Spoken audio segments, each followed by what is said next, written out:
Porque creemos en la palabra de Dios para alimentar nuestra fe.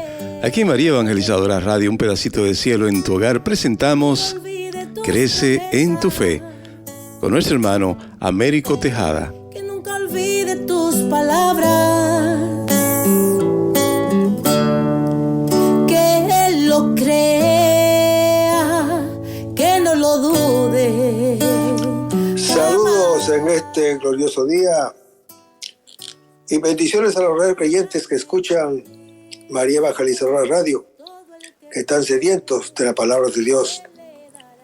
Les envío un saludo a su hermano Américo Tejada, de la parroquia San Simón Stack San José, que está localizada en el Bronx y pertenece a la Arquidiócesis de Nueva York. Estamos aquí todos los miércoles de 4 a 5 p.m. y los sábados de 9 a 10 a.m., hora de Nueva York. Si se quieren poner en contacto con su servidor, pueden llamarme al 1-718-933-5299 o mandarme un mensaje de texto al 1-917-860-3678. El mensaje, por favor, que sea por WhatsApp. En este segmento de estudios bíblicos titulado Crece en tu fe, estamos estudiando una obra titulada Jesucristo nuestro Salvador. La Iglesia Católica explica cuál es el proyecto de Dios para el hombre cuando dice: Dios, infinitamente perfecto y bienaventurado en sí mismo, en un designio de pura bondad, ha creado libremente al hombre para hacerle partícipe de su vida bienaventurada. Esta realidad constituye una maravilla del amor de Dios que deberíamos tener siempre ante nuestros ojos y no olvidarla jamás. Sin embargo, parece que este mundo tan secularizado y autosuficiente no espera ni confía alcanzar una vida feliz, plena y eterna, y parece tener miras más cortas y materiales, como seguir el relativo bienestar que le puede proporcionar la ciencia, la técnica o el progreso humano. Un bienestar siempre temporal y caduco, de tal modo que la figura de Dios y de la vida eterna no está en el horizonte de ellos.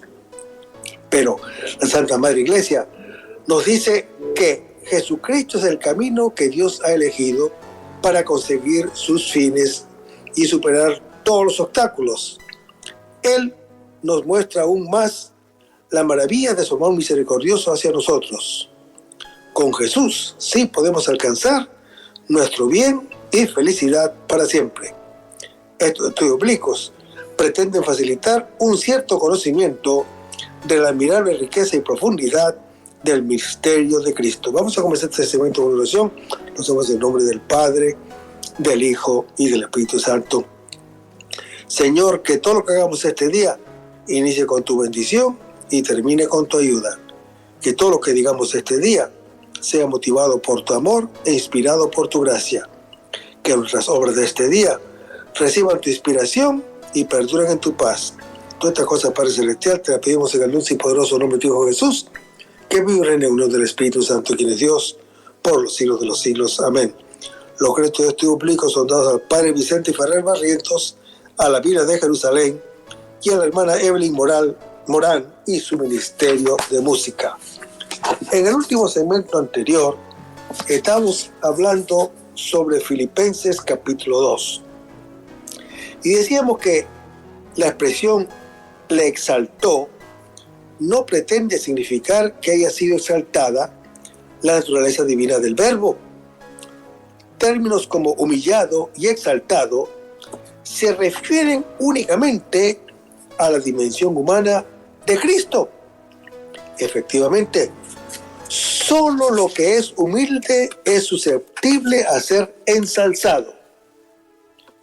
Y después dice la Escritura: el nombre que está sobre todo nombre es el de Señor. Leamos las Escrituras. Y todo el que invoque el nombre del Señor se salvará, como lo dice el apóstol Pedro en Hechos capítulo 2.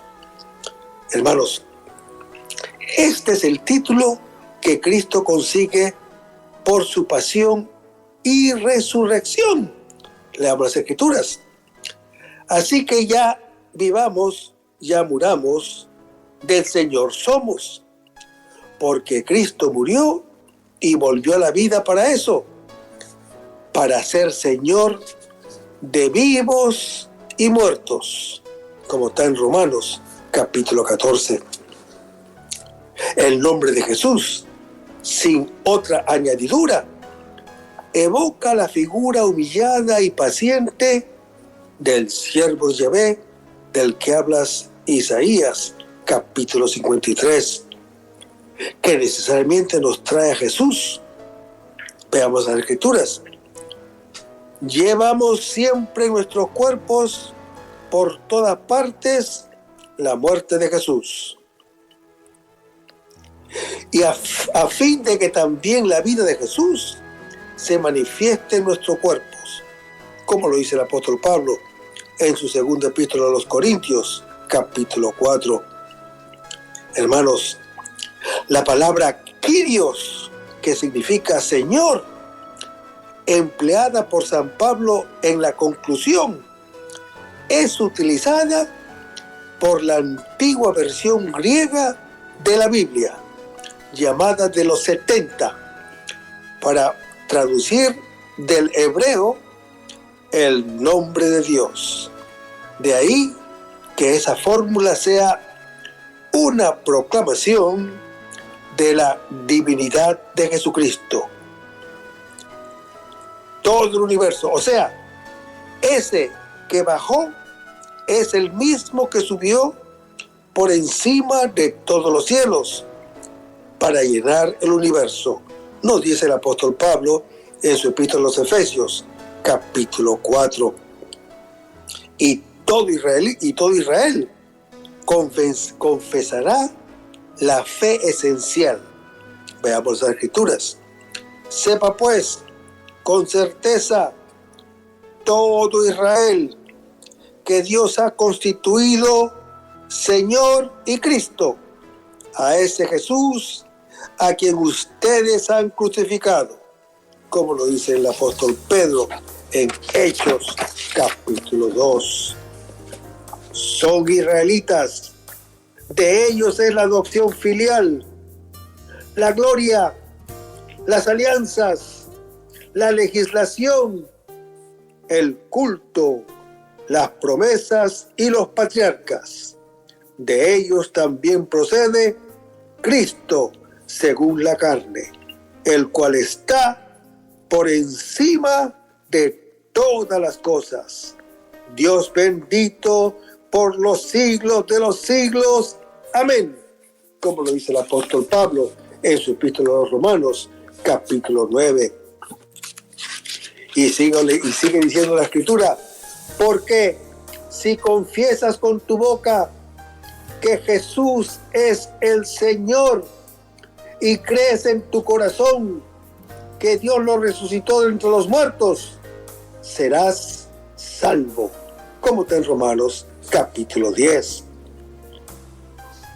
Hermanos, la alusión al profeta Isaías muestra que la palabra Señor es un título divino. Leamos las Escrituras.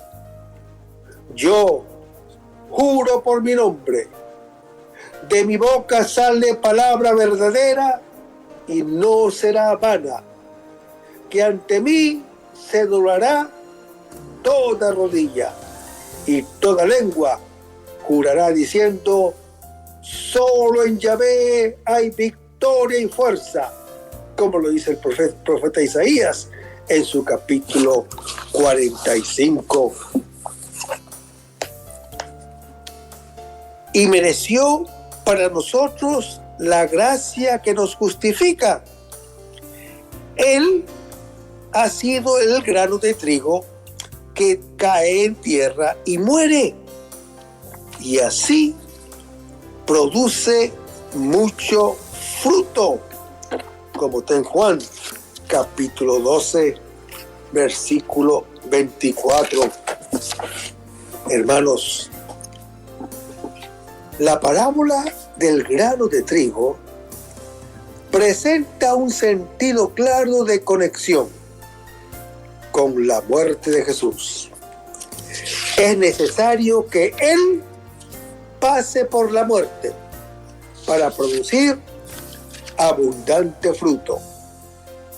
Jesús muere, pero resucitará, y de él brotará vida, y vida en abundancia. Leamos las Escrituras. El ladrón no viene más que a robar, matar y destruir. Yo he venido para que tengan vida y la tengan en abundancia. Yo soy el buen pastor. El buen pastor da su vida por las ovejas. Por eso me ama el Padre, porque doy mi vida para recobrarla de nuevo. Nadie me la quita.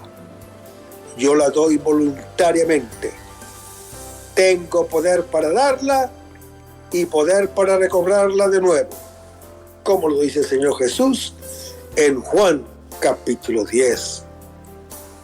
Hermanos, esta pequeña parábola, que presenta características juaninas innegables, se parece a otras palabras de Jesús, conservada por los evangelios sinópticos en Marcos capítulo 3, en Mateo capítulo 6 y en Marcos capítulo 4. El segundo relato dice literalmente: el que ama su alma, pero su sentido es obvio: el que ama su vida. Este dicho de Jesús tiene parentesco en otros dichos de la tradición sinóptica que los han conservado. Sin embargo, hermano que me escuchas, no depende de ellos, como en Mateo capítulo 10, Lucas capítulo 9, Mateo capítulo 16, Lucas capítulo 17. Pero vamos a Marcos capítulo 8, donde dice: porque a quien quiera salvar su vida, la perderá. Pero quien pierda su vida por mí y por el Evangelio, la salvará.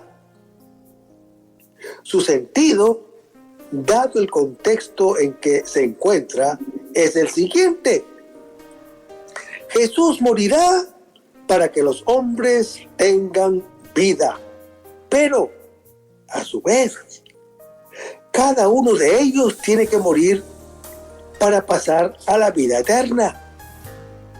El tercer relato habla del seguimiento de Jesús. Al que sirve a Jesús debe seguirlo donde quiera que Él vaya. Y donde está Jesús, ahí estará su servidor. Así sea en la cruz, según Juan capítulo 21, o en la gloria del Padre, según Juan capítulo 14. Después de la unción de Betania y la entrada real en Jerusalén, ha llegado la hora de la glorificación del Hijo del Hombre, que es la de la semilla que muere para producir mucho fruto.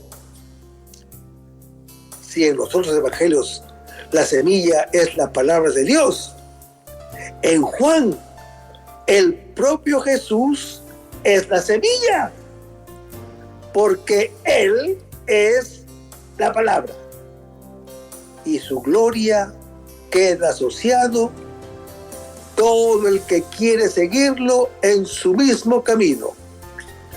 Jesús, que es palabra, que es pan y vida, se compara con la semilla de trigo, que explica su fuerza vital precisamente al caer en la tierra. Es idéntico al destino de la semilla, que produce fruto según su especie, al del Hijo del Hombre. Como la semilla cae en la tierra, muere y produce fruto abundante. El grano que muere es fecundo, pues dando vida se convierte en principio de vida.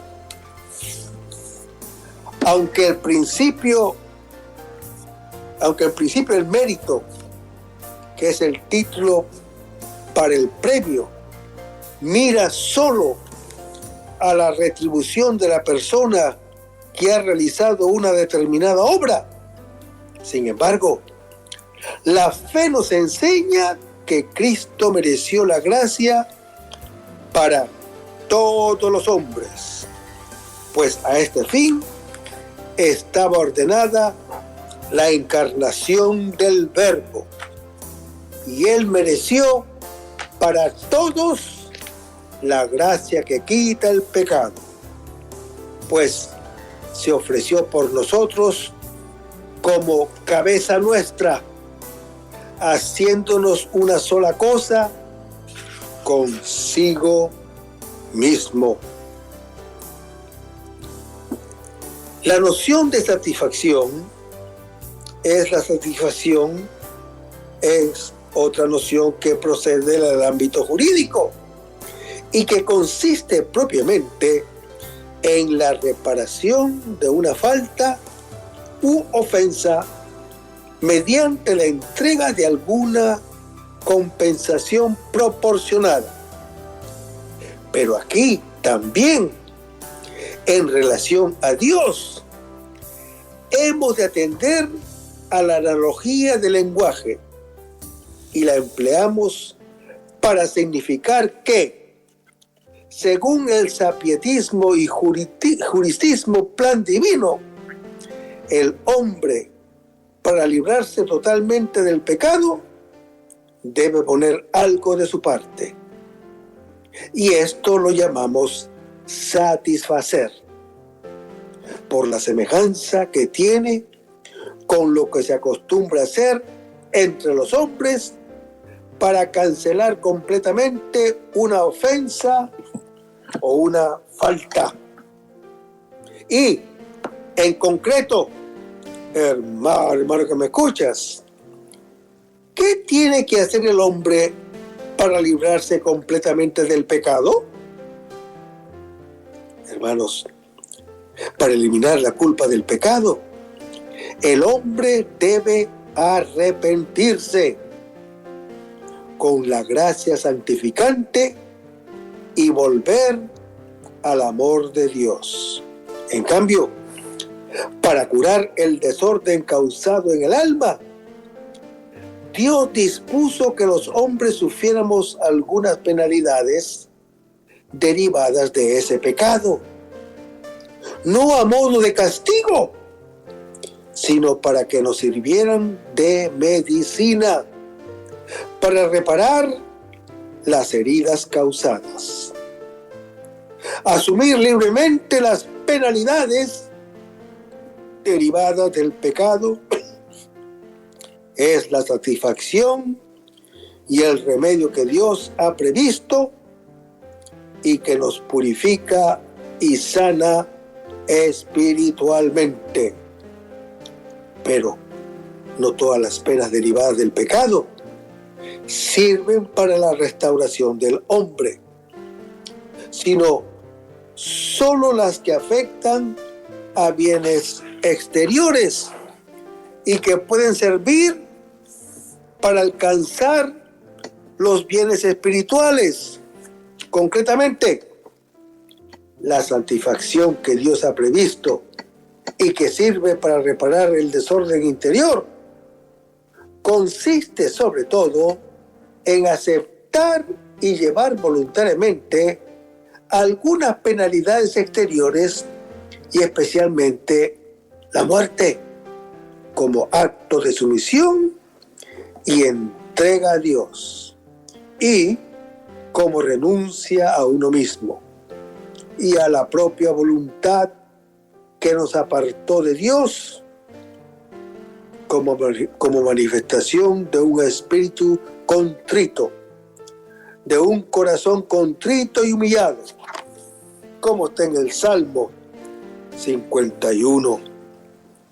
Hermanos, para satisfacer se requiere, a modo de materia, asumir voluntariamente las penas del pecado y, por principio y fuente de la eficacia satisfactoria, la caridad penitente. Se trata de aceptar y recibir por amor a Dios las penalidades de la vida que derivan del pecado. La pasión de Cristo satisface por los pecados del mundo. Hermanos, el Concilio de Trento, al hablar de Jesús como causa de la justificación, dice que Él nos mereció la justificación por su pasión santísima en el leño de la cruz y satisfizo por nosotros a Dios Padre. El Hijo de Dios, que es santo, que es justo, por amor se ha hecho solidario con nosotros pecadores y, como cabeza del linaje humano, ha aceptado la muerte, que es la pena del pecado común, y máxima renuncia a uno mismo. Y con su posterior resurrección y glorificación, Cristo venció esa pena derivada del pecado. De modo que nosotros, uniéndonos a Él, podemos participar de su victoria y ser liberados de todas las penalidades. Pero veamos el sentido de la satisfacción vicaria. Hermanos, Dios, en un designio salvífico o en su designio salvífico, ha querido que Jesús actúe como cabeza de la humanidad, solidario con nosotros y consiga para nosotros lo que no podíamos lograr. Esto es lo que expresa la fórmula habitual de satisfacción vicaria de Cristo. Del justo por los injustos, para llevarlos a Cristo, como dice el apóstol Pedro en su primera carta, capítulo 3. De uno por todos, en favor de todos, como está en 2 Corintios, capítulo 5, pero no en lugar de todos. Jesús nos presenta e intercede en favor nuestro, nos representa en favor nuestro, pero no nos sustituye. Pues, por ejemplo, no decide por nosotros, puesto que somos nosotros los que debemos arrepentirnos de los pecados, y tampoco nos ahorra en esta vida las penas del pecado, incluida la muerte. Como vemos, hermano que me escuchas, la satisfacción vicaria de Cristo como cabeza nuestra no tiene sentido de la sustitución penal de los reformadores, ni el de la satisfacción ensalmiana que pretendía dar una compensación adecuada a Dios por el mal que el pecador le ha causado. Ambos planeamientos sostienen que Jesús nos sustituye en el castigo o en la satisfacción. Veamos la devoción a la pasión de Cristo. La contemplación de la pasión de Cristo ha hecho muchos santos. San Pablo confiesa: no me ha apreciado entre vosotros de saber otra cosa sino a Jesucristo y crucificado, como está en 1 Corintios capítulo 2 versículo 2. Hermanos, el centro de la predicación paulina en Cristo y Cristo en la cruz, puesto que la fe, más que basarse en la sabiduría humana, tiene en la cruz y en la potencia divina su solidez inalterable. El apóstol recuerda a los corintios sus experiencias personales. Al fundar esa comunidad cristiana, después de Atenas, pasó a Corinto. Y tal vez debido al poco éxito de su ministerio en aquella metrópolis griega, lo mismo que a otras tribulaciones que es imposible precisar, llegó el apóstol Pablo a Corinto y dice que él llegó débil, tímido y tembloroso. Leamos las Escrituras. Por eso me complazco en mis flaquezas, en las injurias, en las necesidades, en las persecuciones y las angustias sufridas por Cristo. Pues, cuando soy débil, entonces es cuando soy más fuerte, como lo dice el apóstol Pablo en su segunda epístola a los Corintios, capítulo 12, para anunciar el misterio de Dios, es decir, el mensaje de amor de Dios para la humanidad, manifestado en la obra salvífica de Cristo. Leamos las Escrituras. Mas la prueba de que Dios nos ama es que Cristo, siendo nosotros todavía pecadores, murió por nosotros, como lo dice el apóstol Pablo en su epístola a los Romanos, capítulo 5. Pablo dejó a un lado todo prestigio de palabra o sabiduría.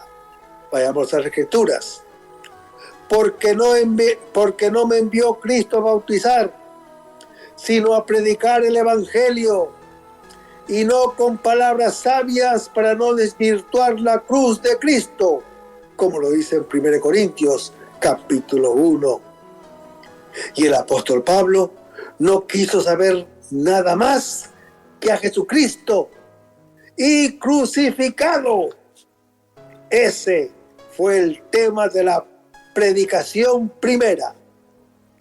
La persona de Jesús Mesías y su muerte en la cruz, inseparable de su resurrección. Es como la síntesis de todo el Evangelio. Hermanos, a esto se refería el apóstol Pablo cuando habla de la sabiduría entre los perfectos.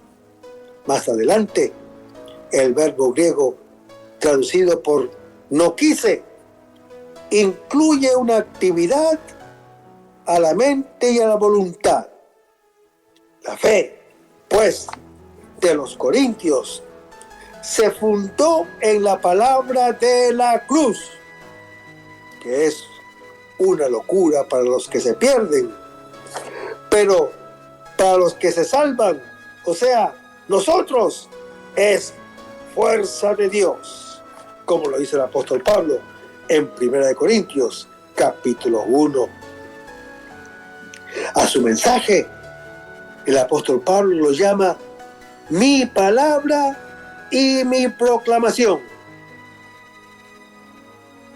Logos y querigma son aquí un duplicado retórico que equivale a mi evangelio. Mi palabra y mi proclamación no consistieron en palabras de sabiduría humana que tienen por finalidad persuadir a los oyentes para que brinden su adhesión a la tesis del orador, sino que se desplegaron en una demostración de espíritu y de fuerza. Leamos las Escrituras. Ya que les fue predicado nuestro evangelio, no solo con palabras, sino también con poder y con el Espíritu Santo, con plena persuasión. Saben cómo nos portamos entre ustedes en atención a ustedes. Por su parte, se hicieron imitadores nuestros y del Señor, abrazando la palabra con gozo del Espíritu Santo en medio de muchas tribulaciones, como está en 1 Tesalonicenses, capítulo 1. Hermanos, esta demostración es una prueba decisiva que llega hasta lo más hondo del ser, donde tienen lugar las grandes decisiones de la vida. Esta demostración, de la que el apóstol es solamente un instrumento, tiene como primer origen al Espíritu Santo y a la fuerza de Dios, que quiere salvar a los creyentes mediante la locura de la predicación, gracias a la acción poderosa del Espíritu Santo, que penetra hasta las profundidades más íntimas del alma. Nació en los corintios la fe en Cristo Jesús crucificado, fuerza de Dios y sabiduría de Dios. En otros términos, hermano que me escuchas, espíritu y fuerza, además de la acción interior del Espíritu Santo, que convierte el corazón del hombre, puede también sobreentenderse la riqueza de carismas con que el Señor quiso fundar la iglesia de Corinto, como está en 1 Corintios, capítulo 12.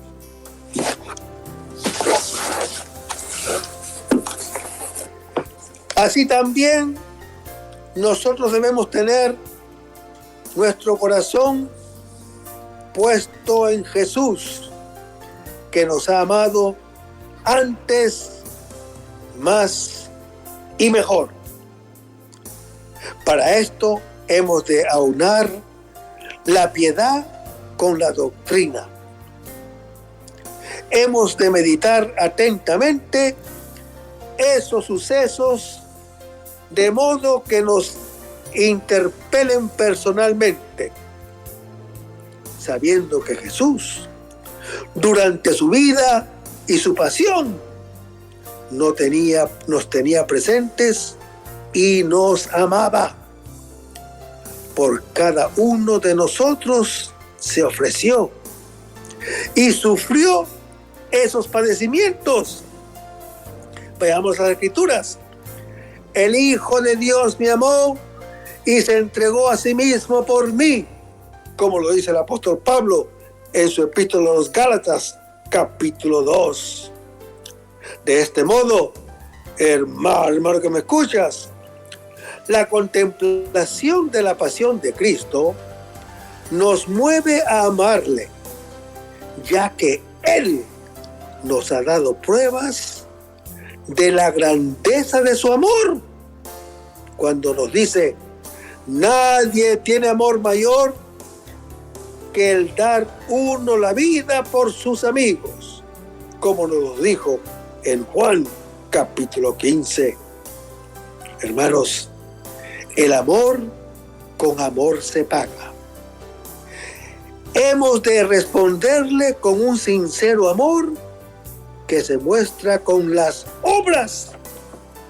Asimismo, nos mueve a la contrición, a la conversión y a luchar para evitar el pecado, ya que apreciamos más claramente su malicia y lo que le hemos costado al Señor, cuando dice el apóstol: habéis sido comprado mediante un precio, como está en 1 Corintios capítulo 6, versículo 20. Hermanos, los corintios, para justificar su libertinaje, aducían dichos que probablemente venían del mismo Pablo, pero que tomaban en un sentido deformado. El apóstol Pablo corrige esa mala interpretación y esas malas interpretaciones con precisiones oportunas, cuando dice: todo me es lícito, sí, pero los alimentos para el vientre y el vientre para los alimentos. Pero los corintios hacían una ecuación. Así como los alimentos satisfacen al hambre o el hambre, y eso es lícito, así también las relaciones sexuales satisfacen el instinto sexual, y eso es lícito. El apóstol Pablo niega la paridad. Las necesidades alimenticias están ligadas al mundo presente y desaparecerán con él. En cambio, la vida sexual interesa al hombre total y tiene repercusiones para la vida futura. El cuerpo sí es la sede y el principio de la fuerza vital humana y de la actividad sexual, pero su razón de ser no termina allí.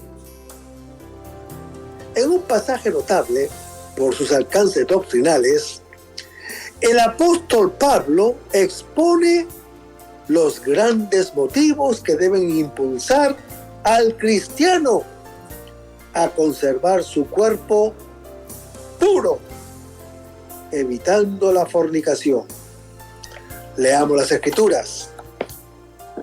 Porque esta es la voluntad de Dios, su santificación, que se alejen de la fornicación, que cada uno de ustedes sepa poseer su cuerpo con santidad y honor, y no dominado por la pasión, como hacen los gentiles que no conocen a Dios. Que nadie falte a su hermano ni se aproveche de él en este punto, pues el Señor se vengará de todo esto, como se lo dijimos ya y lo atestiguamos. Pues no nos llamó Dios a la impureza, sino a la santidad. Así pues, el que esto desprecia, no desprecia a un hombre, sino a Dios, que los hace don de su Espíritu Santo, como lo dice el apóstol Pablo en 1 Tesalonicenses capítulo 4. Hermanos, estos motivos sobrenaturales superan con mucho las razones que ya los filósofos éticos proponían para la guarda de la castidad. Son 9. 2 pudieran decirse negativos y 7 positivos. 2 negativos. Primero, el que se une a una meretriz se hace un cuerpo con ella. Segundo, el que fornica peca contra su propio cuerpo. Ambas cosas parecen indignas e inconvenientes, pero hay 7 motivos positivos. Primero, para el cuerpo no es para la fornicación, sino para el Señor, y el Señor para el cuerpo. El cuerpo del cristiano, que ha sido purificado, santificado y justificado en el nombre de Jesús y en el Espíritu Santo de Dios, está destinado al Señor y viceversa. A la luz de los textos eucarísticos, podemos suponer que Pablo está pensando en la Eucaristía y alude discretamente a ella. Leamos las Escrituras. La copa de bendición que bendecimos, ¿no es acaso comunión con la sangre de Cristo? Y el pan que partimos, ¿no es comunión con el cuerpo de Cristo? Como lo dice en 1 Corintios capítulo 10. Segundo, Dios, que resucitó al Señor, nos resucitará también a nosotros por su poder. Nuestro cuerpo es objeto de resurrección gloriosa. Tercero, vuestros cuerpos son miembros de Cristo. No solo el alma, sino el elemento humilde del hombre, que es su cuerpo, y es miembro del Señor. Es parte de Cristo. Por tanto, lejos de Él, toda unión que profane el cuerpo del Señor.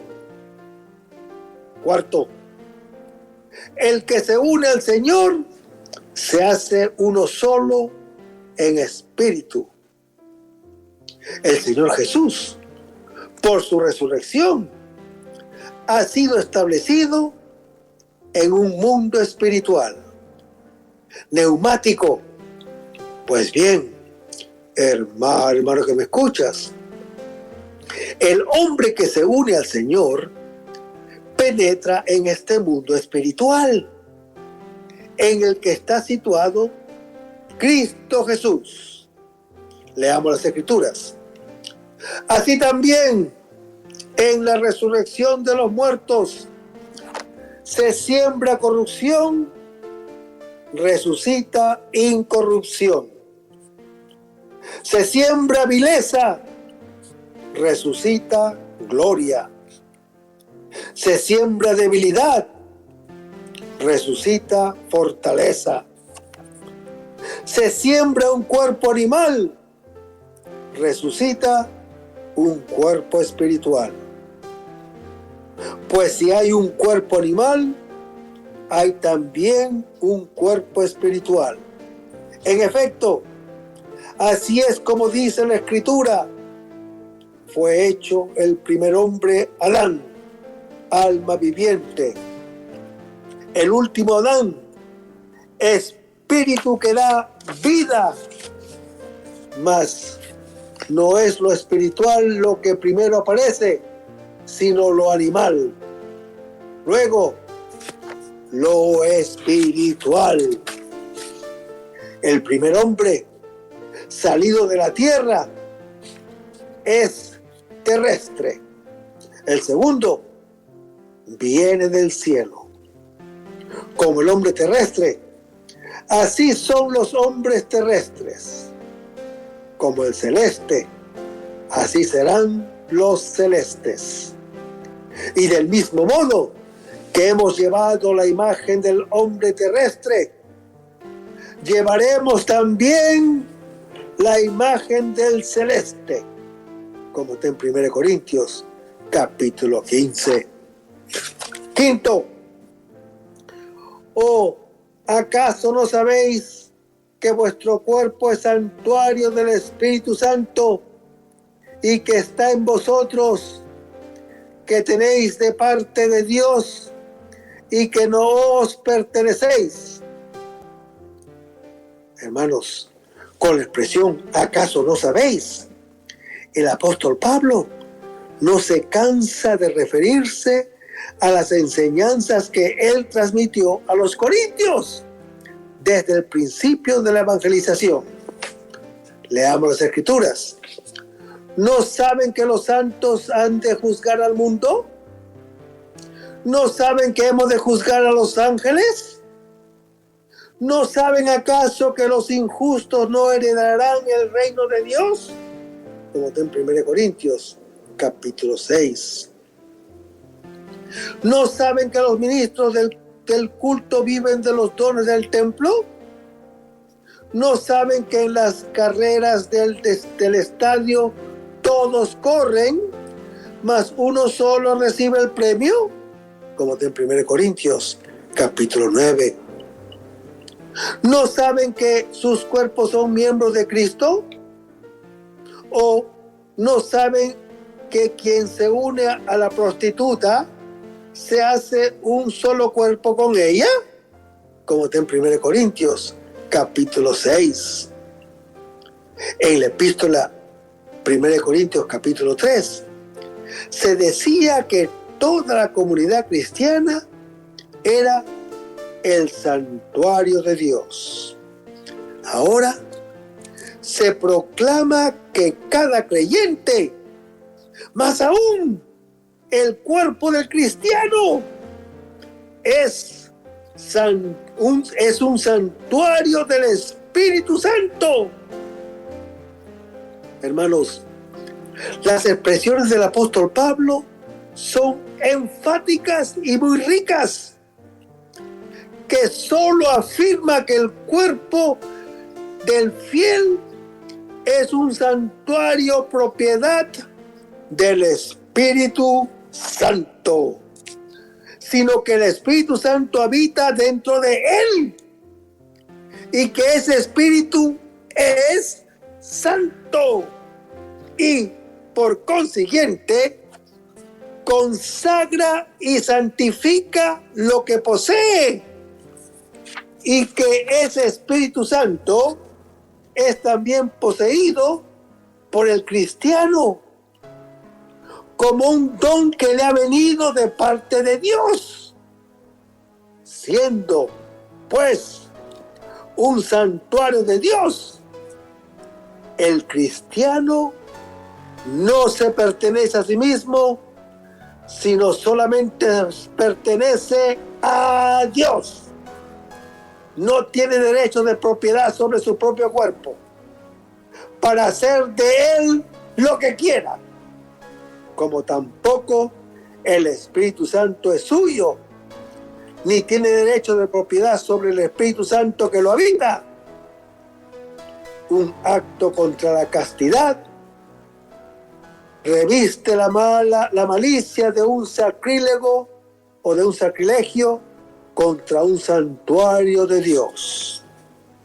Sexto, ya que habéis sido bienaventurados o bien comprados, el cristiano es posesión ajena, es propiedad de Dios, que lo ha comprado, que lo ha rescatado a grande precio con la sangre de su Hijo.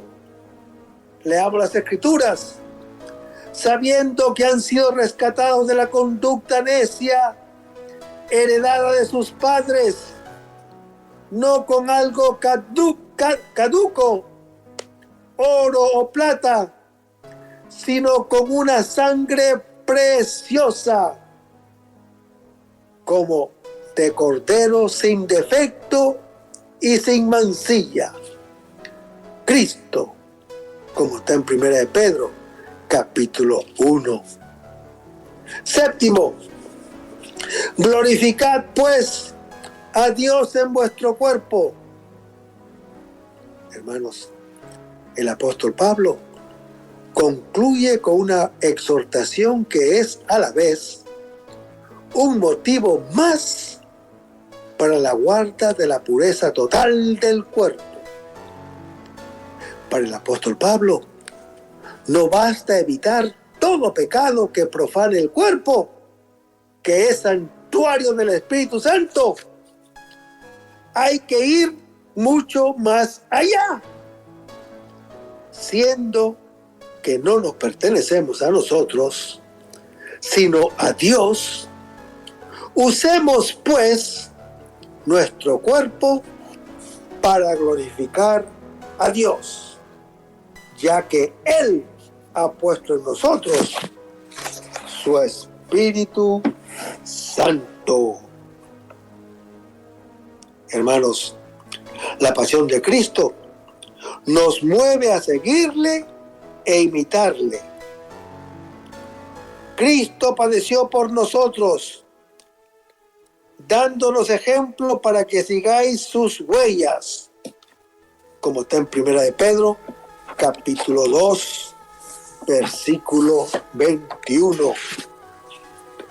Hermanos, en el comienzo de este versículo empieza un bellísimo himno al amor de Cristo, que ha dado su vida por nosotros en la cruz. En Él se han cumplido las profecías del siervo doliente contenidas en el libro de Isaías. Leamos las Escrituras. Así como se asombraron de él muchos, pues tan desfigurado tenía el aspecto que no parecía hombre, ni su apariencia era humana. Despreciado, marginado, un don nadie, y con todo eran nuestras dolencias las que llevaba, y nuestros dolores los que soportaba. Herido de Dios y humillado, Él ha sido herido por nuestras rebeldías, molido por nuestras culpas. Él soportó el castigo que nos trae la paz, y con sus cardenales hemos sido curados. Y Yahvé descargó sobre él la culpa de todos nosotros. Como un cordero al degüello era llevado, y como oveja que ante los que la trasquilan está muda. Tampoco él abrió la boca, mas plugó a Yahvé quebrantarlo con dolencias. Si se da a sí mismo en expiación, verá descendencia, y las culpas de ellos él soportaba, ya que indefenso se entregó a la muerte, y con los rebeldes fue contado. Cuando él llevó el pecado de muchos e intercedió por los rebeldes en Isaías capítulo 53. Hermanos, por grandes que sean los sufrimientos que los cristianos padezcamos, nunca serán tantos ni tan injustos como las del Señor. Pero en las pruebas, el modelo es Jesús. Vayamos a las Escrituras. Y eso, hermano que me escuchas, lo vamos a hacer el próximo segmento. Manténgase en sintonía. Vamos a despedirnos con una oración y lo hacemos en el nombre del Padre, del Hijo y del Espíritu Santo. Señor Jesús, ayúdanos a conservar el fervor espiritual, la dulce y confortadora alegría de evangelizar, incluso cuando hay que sembrar entre lágrimas, como Juan el Evangelista, como Juan el Bautista, como lo hicieron los apóstoles Pedro y Pablo, y los otros apóstoles, y también esa gran multitud de evangelizadores que se han sucedido a lo largo de la historia de la Iglesia Católica, con un ímpetu interior que nada ni nadie sea capaz de extinguir. Señor Jesús, que sea esta la mayor alegría de nuestras vidas entregadas al Evangelio, y ojalá que el mundo actual pueda así recibir la buena nueva de tu Evangelio, porque tenemos la tarea de anunciar el reino de Dios y de implantar tu iglesia en este mundo que todavía no te conoce. Todas estas cosas, Padre Celestial, te las pedimos en el dulce y poderoso nombre de tu Hijo Jesús, que vive y reina en unión del Espíritu Santo, quien es Dios, por los siglos de los siglos. Amén. Hasta el próximo segmento. Que el Señor nos bendiga. Mi fe, aumenta mi fe, Señor, aumenta mi fe, que nunca olvide tus promesas, que nunca olvide tus palabras,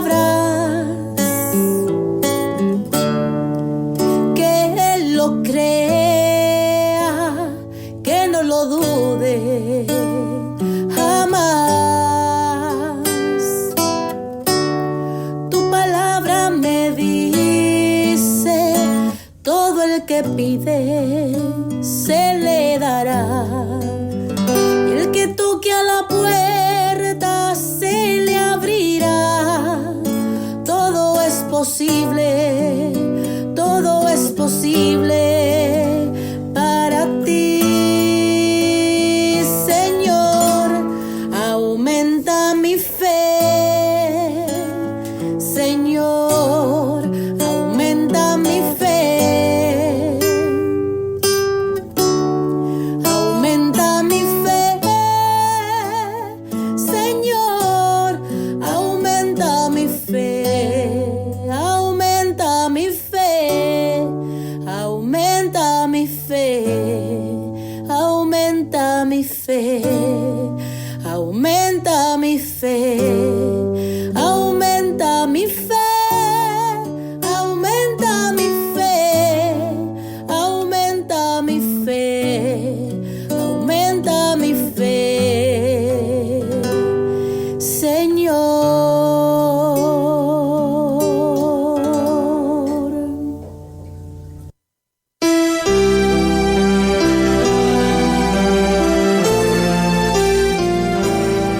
María Evangelizadora Radio, una emisora 100% católica y llega a ti como un pedacito de cielo en tu hogar.